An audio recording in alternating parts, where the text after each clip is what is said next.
जय भारत के साथ स्वागत है आप सभी का आपके अपने news channel the CMM news 24/7 पर। तो ब्रेकिंग न्यूज़ और लेटेस्ट अपडेट में जानेंगे आज की इम्पॉर्टेंट महत्वपूर्ण कुछ चुनिंदा खबरें। तो बड़ी खबरों में खबर निकल कर आ रही है फार्मर प्रोटेस्ट यानी किसान आंदोलन के रिलेटेड। किसान आंदोलन के 11 महीने पूरे होने पर आज देशव्यापी प्रदर्शन करेगा किसान मोर्चा। उसी के साथ खबर आ रही है आर्यन खान ड्रग्स केस के रिलेटेड। आज हाईकोर्ट में होगी आर्यन खान की जमानत पर सुनवाई। आज फैसला होगा कि उन्हें बेल मिलेगी या जेल में रहना पड़ेगा। इसी के साथ खबर आ रही है एनसीबी के चीफ समीर वानखेड़े पर 25 करोड़ की रिश्वत का आरोप लगा है। उन्हें दिल्ली बुलाया गया है, लेकिन उन्होंने कहा कि मुझे तलब नहीं किया गया है।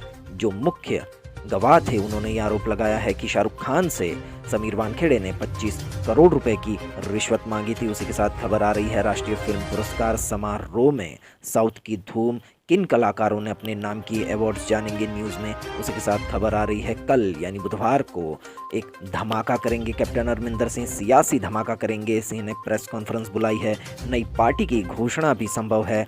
पंजाब कांग्रेस में हलचल बढ़ी है, हो सकता है कि तीनों कृषि कानून वापस करवाकर, किसान आंदोलन खत्म करवाकर बीजेपी के साथ दबाव बनाकर एक पंजाब में नई सियासत शुरू कर सकते हैं कैप्टन अमरिंदर सिंह। उसी के साथ खबर आ रही है टीम इंडिया की पाकिस्तान के साथ मैच में हार के बाद मोहम्मद शमी को ट्रोल किया जा रहा है। तो उनके समर्थन में राहुल गांधी समेत सचिन तेंदुलकर, कई बड़े सेलिब्रिटीज आए हैं। उसी के साथ खबर आ रही है सोने चांदी के भाव के रिलेटेड, जानेंगे सर्राफा बाजार का हाल और भारत के मौसम का अगले 24 घंटे का पूर्वानुमान। तो सारी की सारी खबरें बहुत ही इंपॉर्टेंट हैं आपके लिए, चुनिंदा है, महत्वपूर्ण है। कम समय में सारी की सारी देश और दुनिया की खबरें आपको मुहैया कराने के लिए CMM ने प्रयास किया है। तो सब्सक्राइब कीजिए हमारे न्यूज़ चैनल को और वीडियो के एंड तक बने रहिए ताकि आपकी कोई भी न्यूज़ अपडेट मिस ना हो। तो हेलो दोस्तों, आज तारीख हो चुकी है 26 अक्टूबर 2021 और दिन हो चुका है मंगलवार। तो सबसे बड़ी खबर में जानेंगे क्या है दिवाली का तोहफा, 10 किलो चावल और 2 किलो चीनी मिलेगी फ्री, इस राज्य ने किया ऐलान। जी हाँ दोस्तों, दिवाली पर चावल और चीनी फ्री में मिलेगी, जानेंगे न्यूज़ में किस राज्य ने ये ऐलान किया है। तो दिवाली के अवसर पर सरकार 10 किलो चावल और 2 किलो चीनी वितरित करेगी। इस फैसले का आज ऐलान किया गया। इसका लाभ परिवार कार्ड धारकों को दिया जाएगा। पुडुचेरी सरकार ने यह फैसला किया है। आपको बता दें, फिर से सुनिए, पुडुचेरी सरकार का ये फैसला है। इससे पहले हाल ही में यूपी में भी कुछ ऐसा ही फैसला लिया गया था। यूपी में 31 अक्टूबर तक कार्ड होल्डर्स को प्रति यूनिट जहां 3 किलो गेहूं और 2 किलो चावल दिया जाएगा, वहीं अंत्योदय कार्ड होल्डर्स को प्रति कार्ड 20 किलो गेहूं और 15 किलो चावल मिलेगा। आप भी कोरोना के नियमों का पालन करते हुए यहां जाकर राशन ले सकते हैं। दरअसल कार्ड धारक सुबह 7 बजे से शाम 6 बजे तक जाकर गेहूं और चावल ले सकते हैं। आपको बता दें कि किसको मिल सकता है राशन। राष्ट्रीय खाद्य सुरक्षा गारंटी अधिनियम में अंत्योदय राशन कार्ड पर 35 किलोग्राम खाद्यान्न की दर से व 15 किलोग्राम चावल 3 रुपये प्रति किलो की दर से उपलब्ध कराया जाता है। साथ ही 3.5 लीटर केरोसिन तेल भी प्रति माह मिलता है। वहीं पात्र गृहस्थी राशन कार्ड पर प्रति यूनिट के अनुसार 5 किलोग्राम खाद्यान्न यानी गेहूं 3 किलोग्राम 2 रुपये की दर से व 2 किलोग्राम चावल प्रति किलोग्राम 3 रुपये की दर से उपलब्ध होता है। प्रति राशन कार्ड 2 लीटर केरोसिन भी मिलता है। तो इसी के साथ अब जानेंगे प्राथमिक राशन कार्ड पर कितना राशन मिलता है दोस्तों। तो प्राइमरी राशन कार्ड जो होता है, प्रायोरिटी हाउस होल्ड के लिए राशन कार्ड जारी किए जाते हैं। राज्य सरकार लक्षित सार्वजनिक वितरण प्रणाली के तहत प्राथमिकता वाले घरेलू परिवारों की पहचान करती है। प्राथमिकता राशन कार्ड पर 5 किलो राशन प्रति यूनिट यानी प्रति माह मिलता है। इसमें चावल 3 रुपये प्रति किलो और गेहूं 2 रुपये प्रति किलो की दर में दिया जाता है। अब BPL राशन कार्ड पर कितना राशन मिलता है उसकी भी बात कर लेते हैं। तो सार्वजनिक वितरण प्रणाली के तहत बिलो पॉवर्टी लाइन यानी गरीबी रेखा के नीचे के जो राशन कार्ड जारी किए जाते हैं, BPL राशन कार्ड पर 10 से 20 किलो राशन प्रति माह प्रति परिवार दिया जाता है। राशन की ये मात्रा अलग अलग राज्यों में अलग अलग हो सकती है। इसके साथ अनाज की कीमत भी राज्य सरकारों पर निर्भर करती है, इसलिए प्रति किलो अनाज की कीमत राज्य के अनुसार अलग अलग हो सकती है। तो ये सारी की सारी जानकारी बहुत ही महत्वपूर्ण थी जो CMM ने आपको बताई। बढ़ते अगली खबर की और अगली खबर में है मुंबई ड्रग्स केस। क्या है 25 करोड़ रुपए की गुत्थी, NCB के ही गवाह प्रभाकर साइल का हुआ है बड़ा खुलासा। तो आप तस्वीरों में देख सकते हैं दोस्तों, एनसीबी के जो गवाह थे प्रभाकर साइल, लेफ्ट साइड आप देख सकते हैं मिडल में आर्यन खान, और राइट साइड जिन पर आरोप लगा है, जिन्होंने गिरफ्तारी की है आर्यन खान की, समीर वानखेड़े एनसीबी चीफ जो थे, एनसीबी के चीफ, उन पर आरोप लगाया है। जानते खबर में क्या है, तो मुंबई ड्रग्स केस को लीड करने वाले एनसीबी के जोनल डायरेक्टर समीर वानखेड़े पर मुंबई से दिल्ली तक कई तरह के इल्ज़ाम लगे हैं। समीर वानखेड़े पर लगे इल्ज़ाम की जांच भी शुरू हो गई है, इसलिए अंदाज़ा ये लगाया जाता था कि उन्हें दिल्ली बुलाया गया है, लेकिन समीर वानखेड़े ने कहा कि वो किसी दूसरे काम से दिल्ली आए हैं। असल में आरोप ये लगा था कि शाहरुख खान के बेटे को छोड़ने के लिए समीर वानखेड़े की तरफ से 25 करोड़ की डिमांड हुई थी। यह पैसा वानखेड़े की तरफ से किरण गोसावी ने मांगा था और इसमें से 8 करोड़ समीर वानखेड़े को दिए जाने थे। यह आरोप उस शख्स ने लगाया जो आर्यन खान ड्रग्स केस में एनसीबी का गवाह था और उनका मेन विटनेस भी था। प्रभाकर साइल नाम के इस शख्स ने इल्ज़ाम लगाया कि आर्यन खान अगर 25 करोड़ रुपए दे देता है तो उसे छोड़ दिया जाएगा। प्रभाकर साइल किरण गोसावी का बॉडीगार्ड है, जो क्रूज ड्रग्स केस में एनसीबी की मदद कर रहा था। तो उसने खुद ही एनसीबी का जो मुख्य गवाह था, उसने ही अपनी ज़बान पलट दी, अपना बयान पलट दिया है और समीर वानखेड़े पर काफ़ी गंभीर आरोप लगाए हैं। बढ़ते अगली खबर की और अगली खबर में है Aryan Khan drugs case live. आज हाई कोर्ट में होगी आर्यन खान की जमानत पर सुनवाई। तो आर्यन खान को बेल मिलेगी या नहीं, ये आज हाई कोर्ट में फैसला हुआ। आर्यन खान की जमानत याचिका सेशंस कोर्ट ने खारिज कर दी थी, जिसके बाद आर्यन के वकीलों ने हाई कोर्ट का रुख किया। आज हाई कोर्ट में इस याचिका पर सुनवाई होगी। सेशंस कोर्ट ने आर्यन खान को जमानत देने से पिछले बुधवार को इनकार कर दिया था और कहा था कि प्रथम दृष्टया प्रतीत होता है कि वह ड्रग्स संबंधी गतिविधियों में नियमित तौर पर शामिल थे। अदालत ने कहा कि व्हाट्सएप चैट से भी यही लगता है कि वह ड्रग पेडलर्स के संपर्क में थे। बढ़ते अगली खबर की और अगली खबर में है पीएम मोदी 5 नवंबर को केदारनाथ जाएंगे, 400 करोड़ रुपए से ज्यादा की योजनाओं का करेंगे लोकार्पण। तो प्रधानमंत्री नरेंद्र मोदी से रिलेटेड ये खबर आ रही है। प्रधानमंत्री नरेंद्र मोदी 5 नवंबर को केदारनाथ धाम जाएंगे, जहां वह 400 करोड़ रुपए से ज़्यादा की लागत वाली परियोजनाओं का शिलान्यास और लोकार्पण करेंगे। प्रधानमंत्री का यह दौरा शीतकाल के लिए मंदिर के कपाट बंद होने से एक दिन पहले हो रहा है। केदारनाथ धाम के कपाट हर साल दिवाली के 2 दिन बाद भैया दूज के पावन पर्व पर श्रद्धालुओं के लिए बंद कर दिए जाते हैं, जो अगले साल फिर अप्रैल मई में खोले जाते हैं। मुख्यमंत्री पुष्कर सिंह धामी ने कहा कि प्रधानमंत्री अपने दौरे में करीब 400 करोड़ रुपए से अधिक लागत वाली परियोजनाओं का शिलान्यास और लोकार्पण करेंगे। उन्होंने ये भी कहा कि प्रधानमंत्री के मार्गदर्शन में भव्य केदारपुरी का निर्माण हो रहा है और अपने इस दौरे में वह आदि शंकराचार्य की मूर्ति का भी अनावरण करेंगे। तो बहुत जोर शोर से हिंदुत्व की राजनीति को प्रमोट किया जा रहा है, इस खबर से आप समझ सकते हैं। बढ़ते अगली खबर की और अगली खबर में एनसीबी मुंबई के शीर्ष अधिकारी वानखेड़े दिल्ली पहुंचे, कहा तलब नहीं किया गया है। तो अभी खबरों में हमने जाना था कि इन पर 25 करोड़ की रिश्वत का आरोप लगाया गया है। उसी बीच इनका दिल्ली दौरा काफ़ी कंफ्यूजन पैदा कर रहा है। देखते हैं खबर में क्या है। अभिनेता शाहरुख खान के बेटे आर्यन खान की गिरफ्तारी वाले क्रूज जहाज मादक पदार्थ मामले की जांच का नेतृत्व कर रहे एनसीबी के मुंबई क्षेत्रीय इकाई प्रमुख समीर वानखेड़े सोमवार रात राष्ट्रीय राजधानी पहुंचे।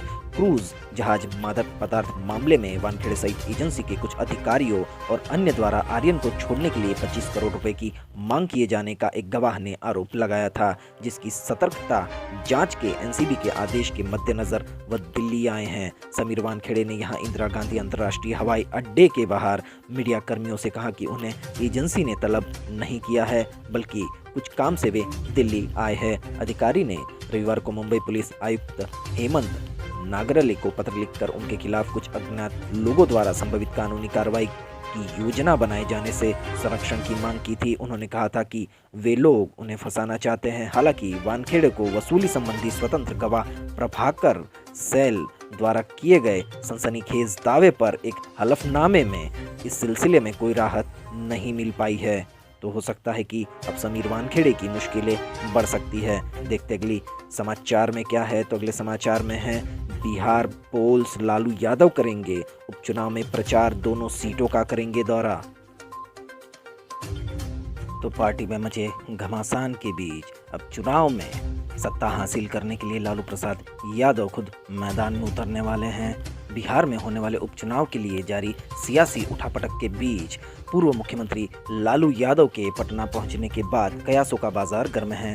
स्वास्थ्य ठीक नहीं होने की वजह से उनके चुनाव प्रचार में शामिल होने पर संशय बना हुआ था, लेकिन अब स्पष्ट हो गया है कि लालू यादव आरजेडी उम्मीदवारों के पक्ष में चुनाव प्रचार में हिस्सा लेंगे। लालू यादव 27 अक्टूबर से चुनाव प्रचार के लिए निकलेंगे। लालू यादव तारापुर और कुशेश्वर स्थान दोनों ही विधानसभा सीटों पर उपचुनाव के लिए प्रचार करेंगे। आपको बता दें कि लगभग 3 साल बाद आरजेडी सुप्रीमो पटना आए हैं। चारा घोटाला मामले में सजा याफ्ता लालू यादव बेल मिलने के बाद से दिल्ली में बड़ी बेटी मीसा भारती के घर रह रहे थे।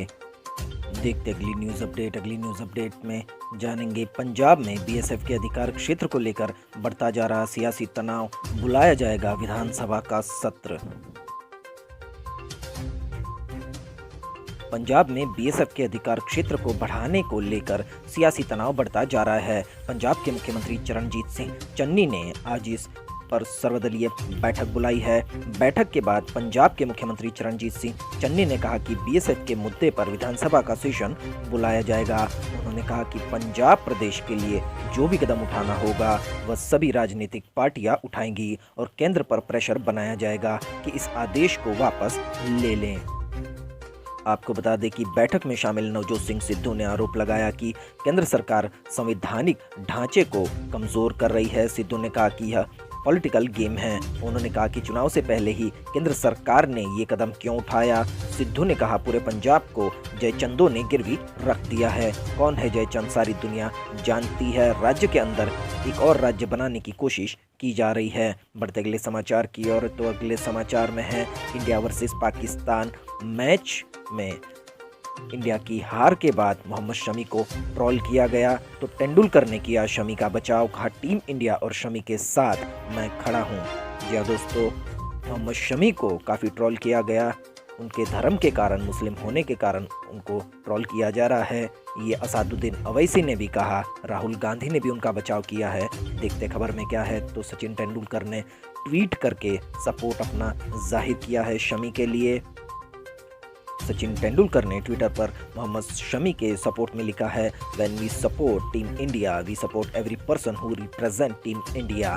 Mohammad Shami is a committed world class bowler. He had an off day like any other sportsman can have. I stand behind Shami and team India. तो सचिन तेंदुलकर ने ये ट्वीट किया है। उसी के रिलेटेड खबर आ रही है पाकिस्तान के खिलाफ T20 विश्व कप में भारतीय गेंदबाज मोहम्मद शमी अपनी महंगी गेंदबाजी के चलते ट्रोलर्स के निशाने पर आए।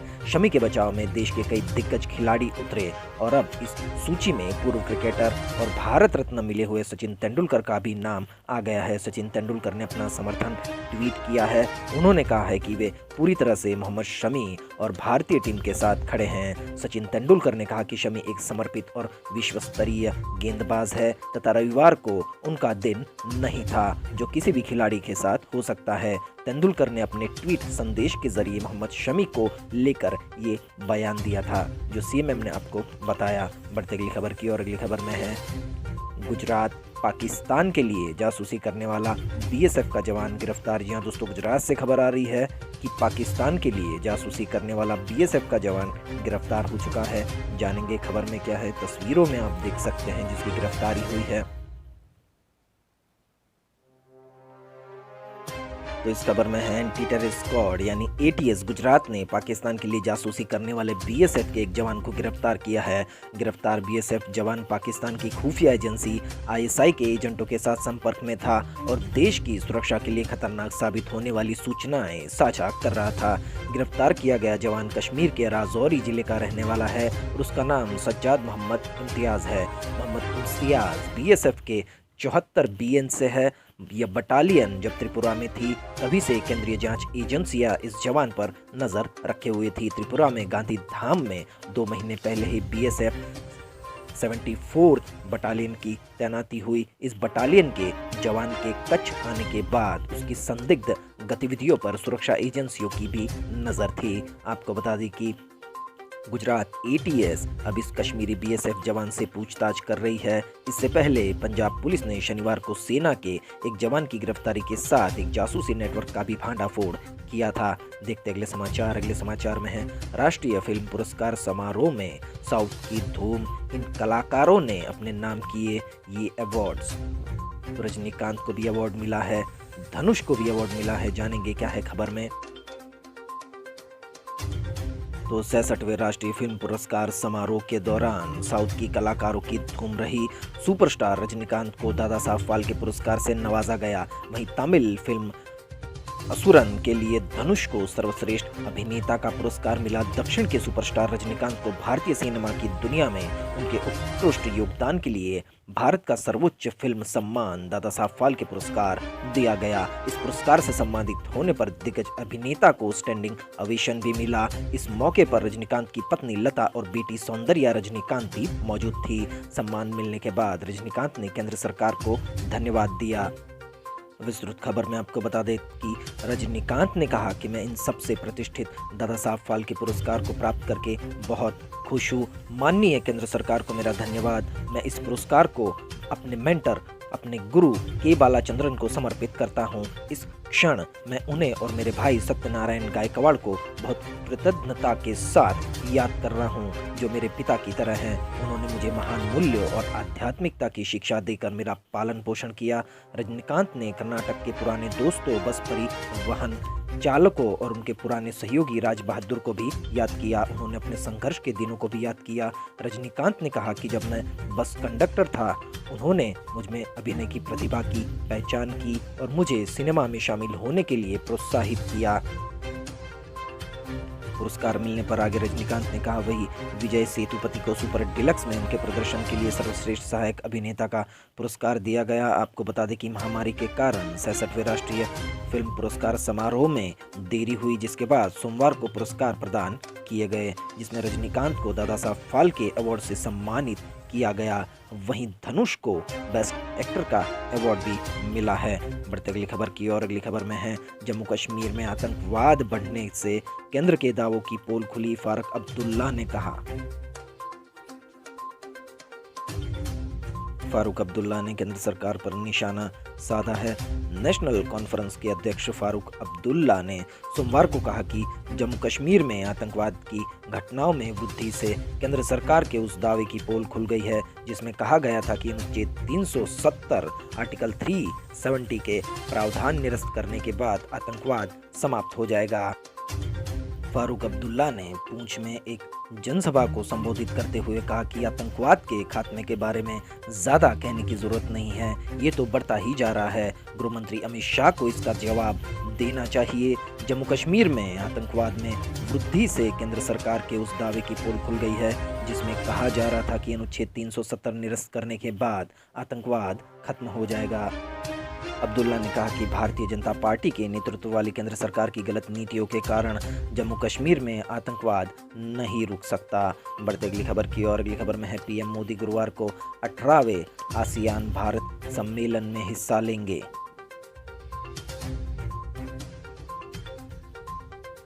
प्रधानमंत्री नरेंद्र मोदी गुरुवार को ब्रुनेई के सुल्तान हसलन बोल्किया के आमंत्रण पर 18वें आसियान भारत सम्मेलन में हिस्सा लेंगे। इस महत्वपूर्ण सम्मेलन में एशियन भारत रणनीतिक साझेदारी, कोविड-19 और स्वास्थ्य, व्यापार, शिक्षा व संपर्क सहित अन्य प्रमुख क्षेत्रों में हुई प्रगति की समीक्षा की जाएगी। प्रधानमंत्री कार्यालय यानी पीएमओ की ओर से जारी किए बयान में सोमवार को यह जानकारी दी गई है। पीएमओ ने कहा कि डिजिटल माध्यम से होने वाले इस सम्मेलन में एशियन देशों के राष्ट्राध्यक्ष और सरकारों के मुखिया भाग लेंगे। यह सम्मेलन प्रतिवर्ष आयोजित किया जाता है, जो एशियन और भारत को शीर्ष स्तर पर संवाद का मौका देता है। आपको बता दें कि एशियन 10 दक्षिण पूर्व एशियाई देशों का समूह है, जिसमें Brunei, Cambodia, Indonesia, Laos, Malaysia, Myanmar, Philippines, Singapore, Thailand और वियतनाम शामिल है। देखते अगली न्यूज अपडेट। इस न्यूज अपडेट में उत्तर प्रदेश विधानसभा चुनाव में भाजपा का विरोध करेगा संयुक्त किसान मोर्चा, राकेश टिकैत ने दिया बयान। भारतीय किसान यूनियन के नेता राकेश टिकैत ने सोमवार को आगरा में अरुण नारवार के परिवार से भेंट की और उनके परिवार को 40 लाख रुपए मुआवजा इसी के साथ ही उनके परिवार को 40 लाख रुपए का मुआवजा तथा एक व्यक्ति को सरकारी नौकरी देने की भी मांग की। राकेश टिकैत ने आज अरुण वाल्मीकि के परिवार से मुलाकात कर न्याय के इस संघर्ष में मदद का भरोसा दिलाया। राकेश टिकैत ने सरकार से मंगलवार को कहा कि नागरिकों में मतभेद न करे और उनके परिवार को भी कानपुर लखमीपुर की घटना के बराबर मुआवजा दिया जाए। गौरतलब है कि अरुण वाल्मीकि 19 अक्टूबर को आगरा में पुलिस हिरासत में इनकी मौत हो गई थी। पुलिस ने जगदीशपुरा थाने के मलखाने से 25 लाख रुपए की चोरी के सिलसिले में अरुण को हिरासत में लिया था। नारवार परिवार से मिलने के बाद राकेश टिकैत ने पत्रकारों से कहा कि राज्य सरकार मुआवजा देने में भेदभाव कर रही है। उसने लखमीपुर, खीरी और कानपुर में 40-45 लाख रुपए की सहायता दी है, लेकिन आगरा में सरकार ने महज 10 लाख रुपए का मुआवजा दिया है। तो बढ़ते अगली खबर की और अगली खबर है इंटरनेशनल। सूडान से आ रही है। सूडान में तख्त पलट, प्रधानमंत्री नजरबंद, यूएस अरब लीग ने जताई चिंता। तो सूडान से भी खबर आ रही है। तख्ता पलट हो गया है सूडान में। सूडान के सैन्य बलों ने देश के प्रधानमंत्री अब्दुल्ला हमदोक को नजरबंद कर दिया है। देश का नेतृत्व करने वाले कई अन्य सदस्यों को भी हिरासत में ले लिया गया है। इसे तख्ता पलट के रूप में देखा जा रहा है। सूडान के सूचना मंत्रालय ने बताया कि देश के अंतरिम प्रधानमंत्री नजरबंद है। उन्हें सैन्य तख्ता पलट के समर्थन में संदेश जारी करने के लिए मजबूर किया जा रहा है। आपको बता दें कि पूर्व निरंकुश शासक उमर अल बशीर को सत्ता से हटाए जाने के बाद 2 साल से अधिक समय से जारी लोकतांत्रिक सरकार बनाने के प्रयासों के बीच ये खबर सामने आई है। इससे पहले अमेरिका ने हालिया घटनाक्रम पर चिंता जाहिर की थी। देखते अगले समाचार में है। किसान आंदोलन के 11 महीने पूरे होने पर आज देशव्यापी प्रदर्शन करेगा संयुक्त किसान मोर्चा। तो केंद्रीय कृषि कानूनों को रद्द करने की मांग को लेकर पिछले 11 महीने से धरने पर बैठे किसान आज देशव्यापी विरोध प्रदर्शन करेंगे। किसानों के संगठन संयुक्त किसान मोर्चा इस मौके पर सुबह 11 बजे से दोपहर 2 बजे तक विरोध प्रदर्शन करेगा। इस प्रदर्शन के दौरान किसानों की ओर से लखनऊपुर खीरी कांड के मुख्य आरोपी आशीष मिश्रा के पिता अजय मिश्रा को केंद्रीय गृह राज्य मंत्री के पद से हटाए जाने और अजय मिश्रा की गिरफ्तारी और सुप्रीम कोर्ट की निगरानी में घटना की जांच की मांग को लेकर देश भर में जिला मुख्यालयों पर प्रदर्शन होंगे। संयुक्त किसान मोर्चा की ओर से इन मांगों को लेकर राष्ट्रपति रामनाथ कोविंद के नाम एक ज्ञापन भी भेजा जाएगा। देखते अगली न्यूज अपडेट। तो अगली न्यूज अपडेट में है खाद्य तेलों की बढ़ती कीमतों पर सरकार का सख्त कदम। यूपी ने अधिसूचित की भंडारण की सीमा। कई राज्य प्रक्रिया के अंतिम चरण में। त्योहारी सीजन में खाद्य तेलों की कीमतों में बढ़ाव पर लगाम लगाने के प्रयासों को बीच केंद्र सरकार ने सोमवार को कहा कि उत्तर प्रदेश ने खाद्य तेलों की भंडारण सीमा को अधिसूचित कर दिया है। अन्य राज्य इस पर जल्दी फैसला लेंगे।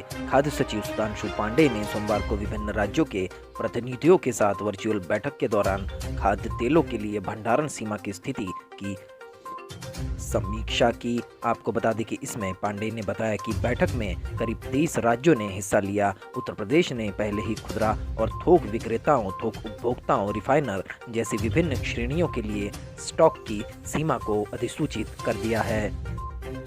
आपको बता दें कि उत्तर प्रदेश सरकार ने विभिन्न अंशधारकों के लिए 1 से 25 टन की सीमा में स्टॉक रखने की समय सीमा तय की है और इसे 12 अक्टूबर को अधिसूचित किया जाएगा। उन्होंने कहा कि राजस्थान, गुजरात और हरियाणा में खाद्य तेलों के लिए स्टॉक सीमा अधिसूचित करने की प्रक्रिया लगभग अंतिम चरण में है और 9 राज्यों एवं केंद्र शासित प्रदेशों ने भंडारण सीमा निर्धारित करने की प्रक्रिया शुरू कर दी है। इनमें महाराष्ट्र, उड़ीसा, केरल, झारखंड, छत्तीसगढ़, आंध्र प्रदेश, तमिलनाडु, त्रिपुरा और चंडीगढ़ भी शामिल है।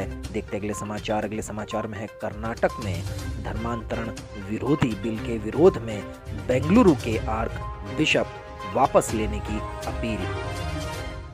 तो आर्क बिशप बेंगलुरु के विरोध में है और ये बिल को वापस लेने की उन्होंने अपील की है। जानेंगे खबर में क्या है। तस्वीर में आप देख सकते हैं आर्क बिशप की तस्वीर। इसी के साथ खबर जानेंगे कर्नाटक में धर्मांतरण विरोधी विधेयक को वापस लेने के लिए मुख्यमंत्री बसवराज बोम्मई को बेंगलुरु के metropolitan arc bishop Peter Machado ने अपील की है। उन्होंने शंका जताते हुए कहा है कि यह राज्य में बदमाशों के लिए कानून को अपने हाथ में लेने और माहौल को खराब करने का एक उपकरण बन जाएगा। साथ ही दावा किया जा रहा है कि पिछड़ा वर्ग और अल्पसंख्यक कल्याण विभाग ने प्रशासन और पुलिस इंटेलिजेंस को केवल ईसाई समुदाय के धार्मिक कर्मियों और पूजा स्थलों, संस्थानों और प्रतिष्ठानों का सर्वेक्षण करने का निर्देश दिया है। ऐसे में मुख्यमंत्री को आर्क बिशप ने अनुरोध किया कि कथित आदेशों को वापस लिया जाए।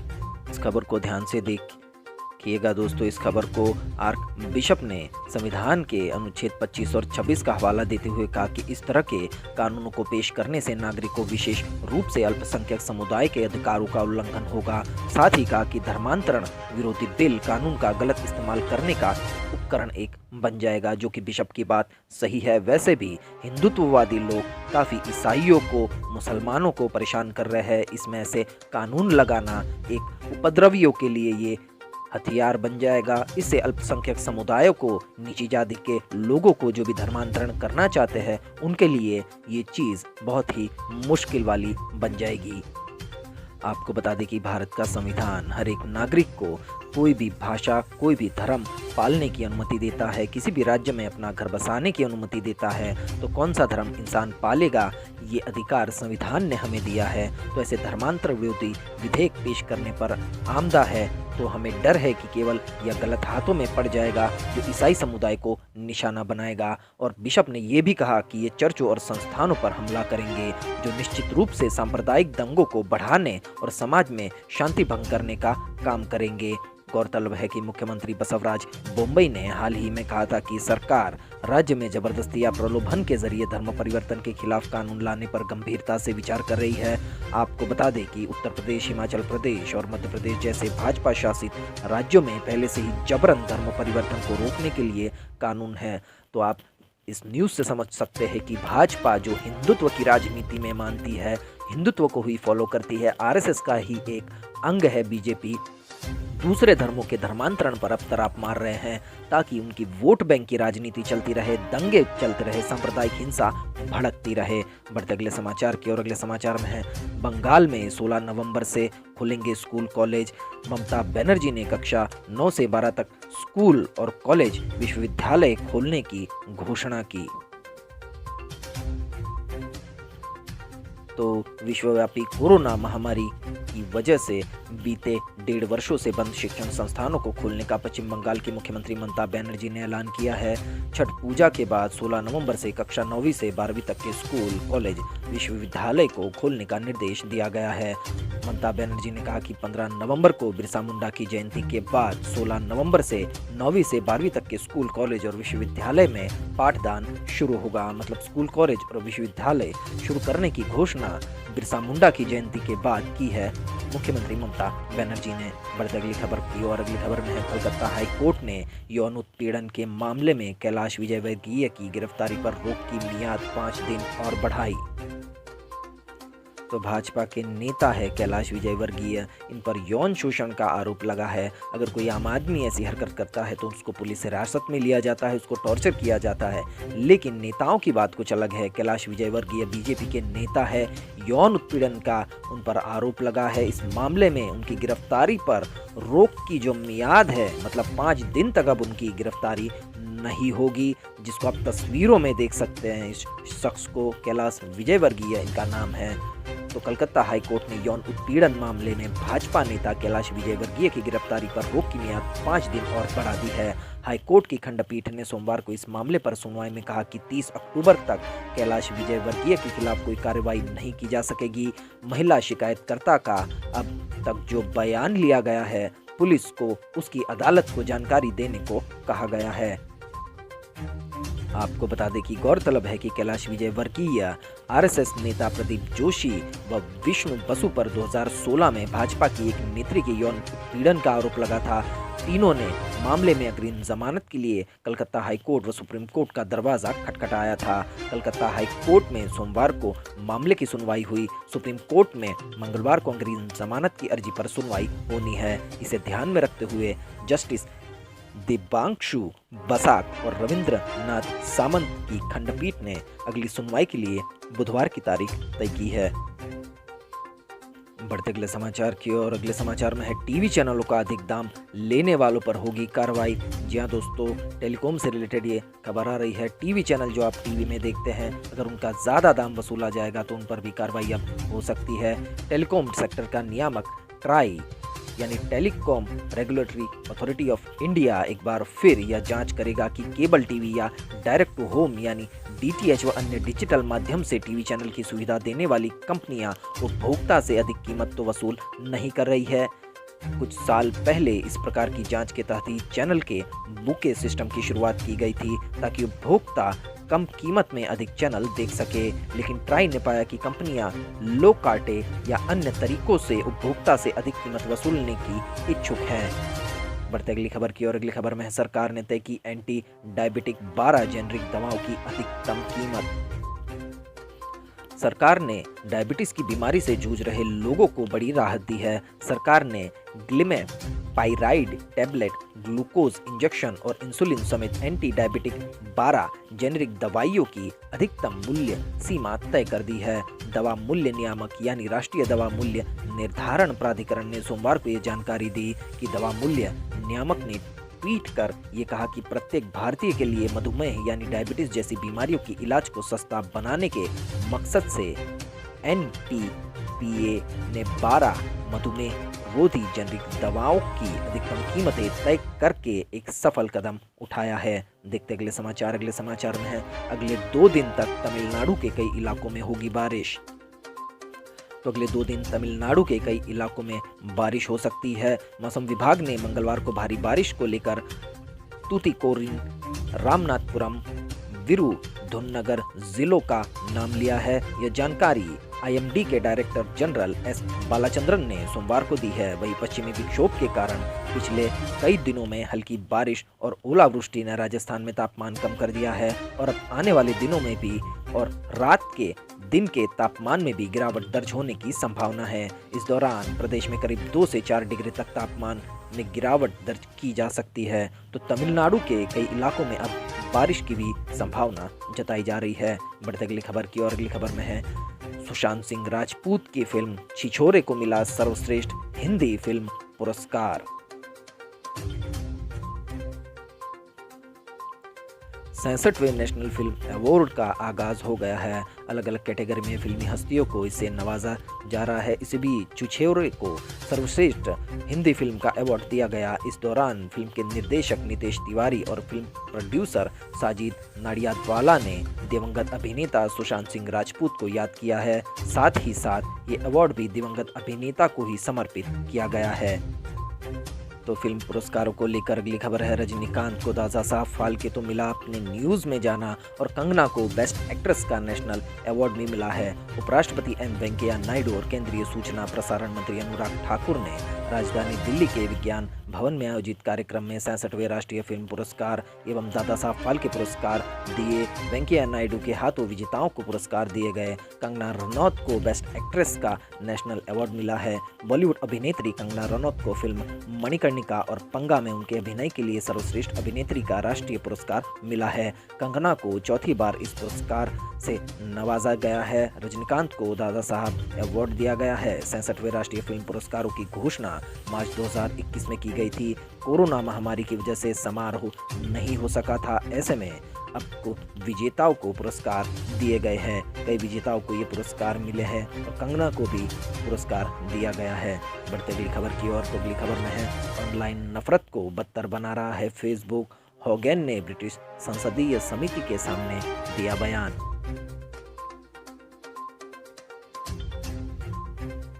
फेसबुक की पूर्व कर्मचारी ने ब्रिटिश संसदीय समिति के सामने कहा कि सोशल मीडिया फेसबुक ऑनलाइन नफरत को बदतर बना रहा है। इंटरनेट मीडिया प्लेटफॉर्म फेसबुक की पूर्व डेटा साइंटिस्ट से विसल ब्लोअर बनी फ्रांसीसी हैगॉन ने सोमवार को ब्रिटिश संसदों को बताया कि फेसबुक ऑनलाइन नफरत और उग्रवाद को और बदतर बना रहा है। उसने ये भी बताया कि किस तरह से ऑनलाइन सुरक्षा को बेहतर बनाया जा सकता है। नुकसान पहुंचाने वाली ऑनलाइन सामग्री से निपटने के लिए ब्रिटिश सरकार के मसौदा कानून की छानबीन कर रही संसदीय समिति के समक्ष पेश हैगॉन ने बताया कि किसी तरह फेसबुक समूह ऑनलाइन नफरत बढ़ाता है। जी हाँ दोस्तों, यह मुख्य धारा के हित वाले लोगों को जोड़ने को प्राथमिकता देता है और फिर उन्हें चरमपंथ की तरफ धकेल देता है। उन्होंने कहा कि समूह को चरमपंथी विचारों को फैलाने से रोकने के लिए इंटरनेट मीडिया प्लेटफॉर्म मॉडरेटरों को जोड़ सकती है। तो इस खबर को आप भी समझिए दोस्तों। ऑनलाइन नफरत को बढ़ावा दे रहा है फेसबुक पर आप हिंदुत्व से रिलेटेड, इस्लाम से रिलेटेड, जाति धर्म से रिलेटेड काफ़ी चर्चाएं देखते हैं, काफ़ी ग्रुप्स देखते हैं जिनमें वाक युद्ध चलता रहता है। उसी के रिलेटेड काफ़ी यूट्यूब पर भी वीडियोस अपलोड हुई है। तो इस खबर को समझिए क्या है। इस खबर के रिलेटेड आप भी यूट्यूब पर सर्च कर सकते हैं कि फेसबुक किस तरह से नफरत फैला रहा है। बीजेपी का आईटी सेल, कई पार्टियों के आईटी सेल कैसे सांप्रदायिक माहौल बिगाड़ने की कोशिश करते हैं। बढ़ते अगली खबर की ओर। अगली खबर में है अयोध्या के 5वें दीपोत्सव की तैयारी, लाखों दीपक जलाए जाएंगे। जी हाँ दोस्तों, उत्तर प्रदेश की योगी आदित्यनाथ सरकार अब दिवाली के मौके पर दीपोत्सव मनाएगी। तो उसी के रिलेटेड ये खबर है। अयोध्या में 1 नवंबर से आरंभ हो रही योगी सरकार के 5वें दीपोत्सव की तैयारी जोरों पर है, जिसमें अवध यूनिवर्सिटी के इकोनॉमिक्स डिपार्टमेंट ने फाइन आर्ट की तरफ से लाखों दीपक जलाने का टारगेट रखा गया है। आपको बता दें कि इसका एक विरोधाभास भी है। पिछले साल भी दीपोत्सव मनाया गया था और उसमें यूपी में एक गरीब लड़की अपने खाने के लिए तेल जमा कर रही थी। इस पर काफ़ी सियासत हुई। इस खबर को फेक भी बताया गया।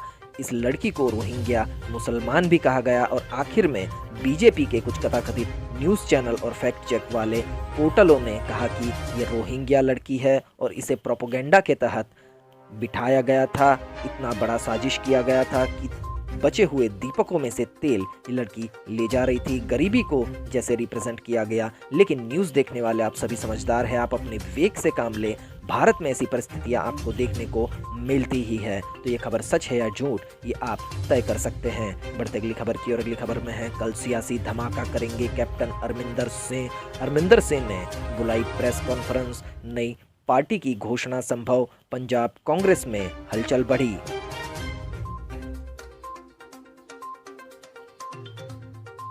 पंजाब के पूर्व chief minister captain Amarinder Singh बुधवार को पंजाब में सियासी धमाका करेंगे। इसके लिए अमरिंदर सिंह ने पिछले करीब 1 महीने से वर्किंग कर रहे हैं। इस पर कैप्टन ने कल चंडीगढ़ में प्रेस कॉन्फ्रेंस बुला ली है और वह नई पार्टी की घोषणा कर सकते हैं। इस वजह से पंजाब कांग्रेस के भीतर हलचल तेज हो गई है। आपको बता दें कि नई पार्टी बनाने के बाद हो सकता है कि वो बीजेपी के साथ गठबंधन करे और कृषि कानूनों की वापसी करवाकर पंजाब में सियासत का एक नया चेहरा बने और किसानों की भी वोट अपने समर्थन में कर ले।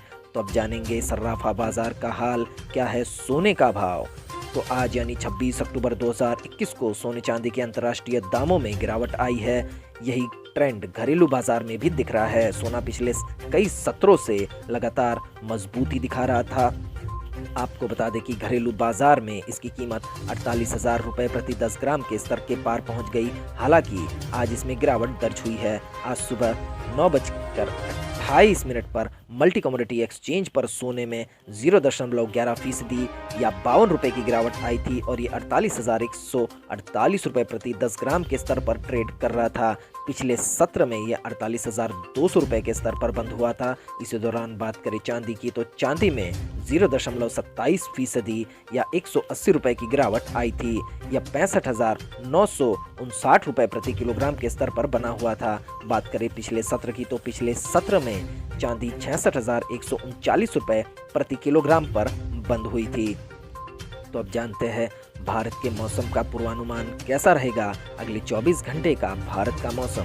तो अगले 24 घंटे के दौरान तमिलनाडु, केरल और दक्षिण आंतरिक कर्नाटक में अलग अलग स्थानों पर हल्की से मध्यम बारिश के साथ कहीं कहीं भारी बारिश हो सकती है। स्काईमेट वेदर के अनुसार तमिलनाडु के तटीय क्षेत्रों, तटीय कर्नाटक, अंडमान और निकोबार द्वीप समूह और लक्षद्वीप के कुछ हिस्सों में हल्की से मध्यम बारिश हो सकती है। सिक्किम, उप हिमालय, पश्चिम बंगाल और उत्तर पूर्व भारत में छिटपुट हल्की बारिश संभव है।